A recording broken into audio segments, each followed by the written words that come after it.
পুরাতন মালদা শাহপুর গ্রাম পঞ্চায়েতের সেতুমোড় সংলগ্ন ঘোষপাড়া এলাকায় নিম্নমানের রাস্তা নির্মাণের অভিযোগে উত্তেজনা ছড়িয়েছে। বিজেপি পরিচালিত পঞ্চায়েতের বিরুদ্ধে স্থানীয় বাসিন্দাদের অভিযোগ, সরকারি বরাদ্দে রাস্তা তৈরি হলেও কাজে বালি, সিমেন্ট ও অন্যান্য সামগ্রীর গুণগত মান অত্যন্ত খারাপ। এমনকি সরকারি শিডিউল অনুযায়ী কাজ করা হচ্ছে কি না সেটিরও কোনো নথি দেখাতে পারেননি ঠিকাদার সংস্থার কর্মীরা। এই অভিযোগে গ্রামবাসীদের একাংশ রাস্তার কাজ বন্ধ করে দিয়েছেন।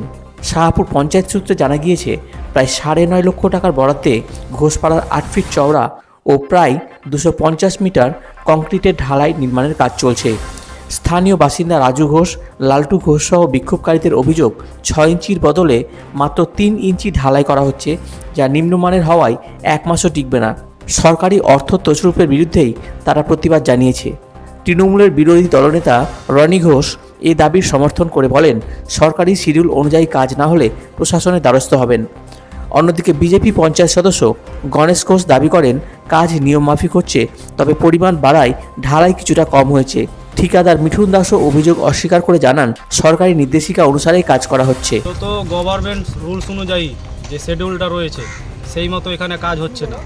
সেটা রাস্তাটা 6 ইঞ্চি মোটা করার কথা, সেখানে 3 ইঞ্চি করে কাজ চলছিল। আচ্ছা, আমরা সেটা দেখতে পেয়ে বাধা দিই। বাধা দেওয়ার পর সেটাকে 6 ফিট ওরা করতে শুরু করে।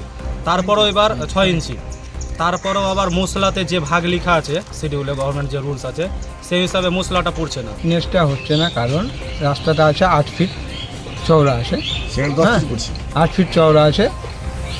রাস্তাটা আছে আমার 600 স্কোয়ার ফিট রাস্তা আছে। সেখানে রাস্তাটা আমি করছি 700 স্কোয়ার ফিট রাস্তা করছি, 1000 স্কোয়ার ফিট আমি রাস্তা বেশি করছি। বাকিটা হচ্ছে যে যেহেতু পাবলিক এখানে বলেছিল আমাদেরকে যে 12 ফিটের রাস্তা আছে, সেটাকে 10 ফিট করার জন্য করেছে। আমরা 10 ফিটের ব্যাস আজ থেকে 6 মাস আগে ফেলেছিলাম, বর্ষার সময়তে রাবিশ ফেলেছিলাম। তারপরে ব্যাটস করে 2 মাস হয়ে গেল ব্যাটস করা। 10 ফিটের কিন্তু করা ছিল, আমাদের ব্যাটস করা ছিল, সোলিংটা 10 ফিটের করা ছিল এবং রাস্তাটা ছিল 8 ফিট। আমরা 10 ফিট করতে গেলে ফিটনেসটা একটু কম করতেই হবে, আমরা মেকআপ করবো কীভাবে।